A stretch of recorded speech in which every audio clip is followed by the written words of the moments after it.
Cybercriminals have faked being taken out by the FBI and run away with tens of millions of dollars. Also in your Hacking News Roundup, the world's #1 ransomware group has returned, and police warn of burglars using Wi-Fi jammers. But first, if you thought the LockBit drama was fun, you're going to enjoy this. It all began when healthcare workers across the US started experiencing problems filling prescriptions. Various reports surfaced of trouble with the Change Healthcare platform. It connects healthcare providers like pharmacies with insurance companies so they can manage patient records, receive payments, and all kinds of stuff. I won't bore you with the mundane details, but suffice to say, it's the largest system of its kind in the US. Even the US military relies on it. On February 21st, the company behind the platform claimed to have been hacked by a nation-state actor. They were wrong. They had actually become a victim of the ransomware gang Alfie, otherwise known as Black Cat.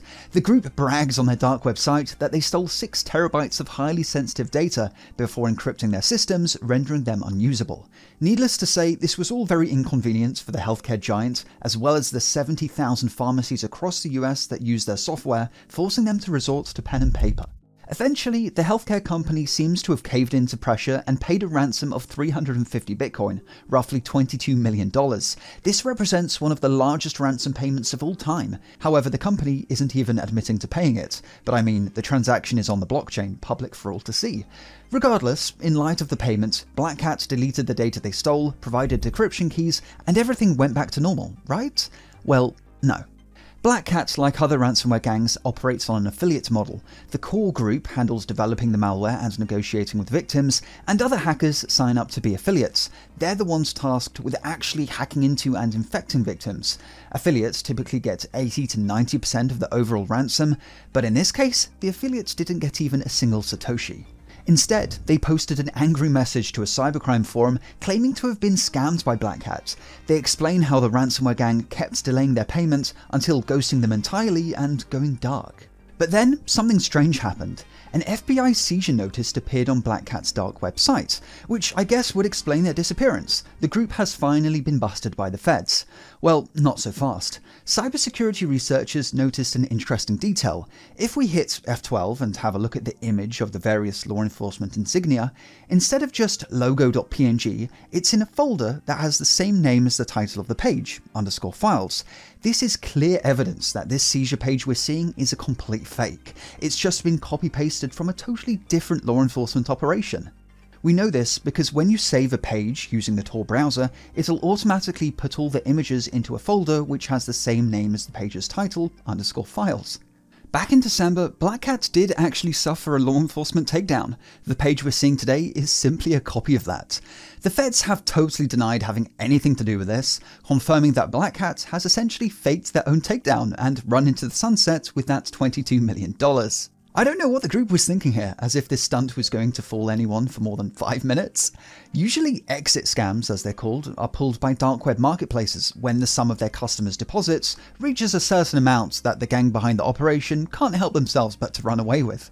It's quite rare for ransomware gangs to pull their own exit scams. The only other example I could find was from 2019, when the Joe Carew ransomware gang similarly created a fake law enforcement seizure page. Now, usually cybercrime drama stays between cybercriminals, but this represents a bit of a problem for the healthcare giant, because the unpaid affiliate is not very happy, and claims to still have 4 terabytes of that sensitive data. They're refusing to delete it, and will likely try to extort yet more money out of them. What happens next? I guess we'll have to wait and see. After all the drama surrounding the LockBit takedown, this group of cybercriminals is back. Now, I highly suggest you go and watch my previous video on this, because the takedown was truly a work of art. An international coalition of law enforcement agencies hacked 34 of LockBit's servers, which included their back-end infrastructure and even their leak site. Not only did the feds uncover decryption keys and make those available to victims, they were also able to ID some alleged LockBit affiliates, which led to several arrests. Watching the whole thing unfold was pretty spectacular, in particular when it comes to how the UK's National Crime Agency humiliated the group by taking over and redecorating their dark web leak site. For more on that, tap the link up here and go watch that video. But anyway, after all the drama, not even a week later, LockBit is back online under a different Onion URL. They've started listing new victims, and on the surface at least, everything is business as usual for the world's most formidable ransomware group. But of course, things are a little more complicated. The leader of the group published a very long post addressing Operation Kronos, the name given to the takedown operation. He describes how on the morning of the takedown, he noticed errors on some of LockBit's servers, but didn't pay attention to these red flags because, in his words, after 5 years of swimming in money, I became very lazy and continued to ride on a yacht with titsy girls. Eventually, thanks to various law enforcement agencies, those servers became inaccessible and the full extent of Operation Kronos was revealed. The root of the problem, he admits, was that his servers were simply running an old version of PHP with a known critical vulnerability. Due to my personal negligence and irresponsibility, I relaxed and did not update PHP in time. The guy goes on to actually congratulate the agencies behind the operation, but with a caveat. He says the only person on the planet who deserves praise is the one who actually pen-tested my site and picked the right public CVE. He then suggests whoever that was should come and work for him, and goes on to offer him a job. The FBI doesn't appreciate your talents, but I do, and I'm willing to pay generously. Now, in a good portion of this monologue, LockBit's leader comes across as, dare I say, arguably humbled by Operation Kronos. However, it's important to keep in mind that this open letter is all about damage control. I mean, LockBit has partnerships with various other cybercriminal gangs, and of course they rely on their affiliates to bring in new victims. If these guys come to the conclusion that working with LockBit isn't worth the risk, then they just won't work with them, which would probably spell the death of LockBit. The feds know this, and it's probably the reason why they bent the truth a little bit when they said they know the true identity of LockBit's leader and that he's working with them. It's turning out that this was probably almost certainly a complete lie in order to sow the seeds of distrust between LockBit and their fellow cyber bad guys.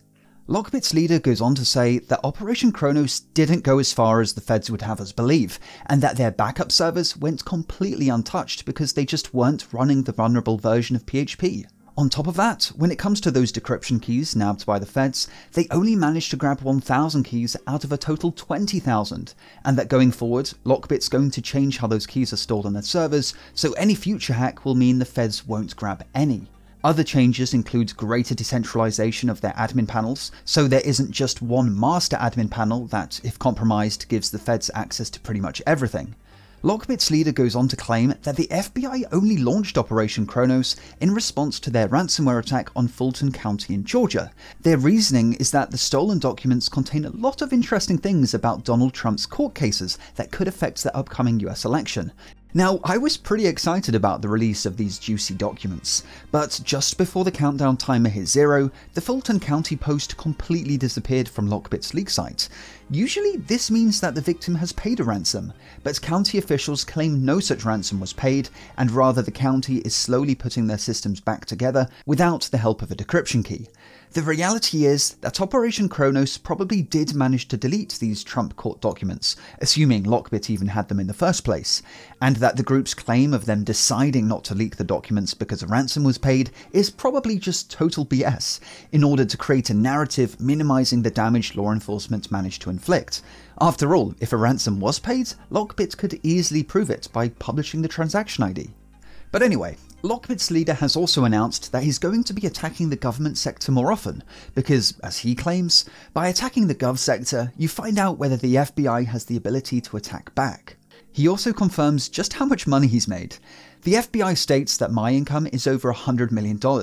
This is true, I am very happy, I cannot be stopped, you cannot even hope. As long as I am alive, I will continue to do post-paid pen tests. He ends his 3,000-word essay by saying, "You're thinking, why would I work with hundreds of millions in the bank? And I will answer that I am just bored. I love my work. It brings me joy from life. Money and luxury do not bring such joy as my work. That's why I am ready to risk my life for the sake of my work. That's how bright, rich, and dangerous life should be, in my opinion." Police in a small American city have put out a PSA warning residents that thieves in the area have started using Wi-Fi jammers. So over the past 6 months in the city of Edina, Minneapolis, there's been a whole string of burglaries made possible by bad guys using these things. It goes like this. The thieves will scout out a house in an affluent area, wait till no one's home, then just before breaking in and doing some burgling, they'll switch on a Wi-Fi jammer. The logic here is that pretty much most security cameras and motion sensors on the market work using Wi-Fi, which, whilst convenient, comes with the downside that they use Wi-Fi, which is susceptible to jamming, giving the bad guys just enough time to gut your home without you being notified. Despite jammers being very illegal, it's incredibly easy to get a hold of them. A simple Google search yields dozens of websites selling them, and to make matters worse, they couldn't be more noob-friendly. I mean, they're either on or off, there's no skill required. Of course, the authorities can most definitely hunt down the use of jammers, but that's only realistic when they're used consistently over long periods of time, as happened a couple years ago in the case of a dad in France who'd spin up his jammer every night to prevent his kids from using their phones in bed. In that case, French authorities were able to send a crew with detection equipment to locate the source of the electromagnetic noise. But in this case, where a jammer might only be used for a few minutes, law enforcement is not going to save you. Some security cameras store recordings locally on the device, but that won't help you until after the fact. The only thing you can realistically do is to hardwire your cameras with Ethernet, or a solution I quite like, especially if you're renting and can't put holes in walls, is to use power line adapters. These things are really quite common now, but if you're not familiar, they piggyback off your home's existing electrical wiring, transmitting data over it and thus providing a network connection, all without interfering with the main purpose of your electrical wiring, providing power. As always, thanks for watching, and I'll see you in the next video. Have a good one.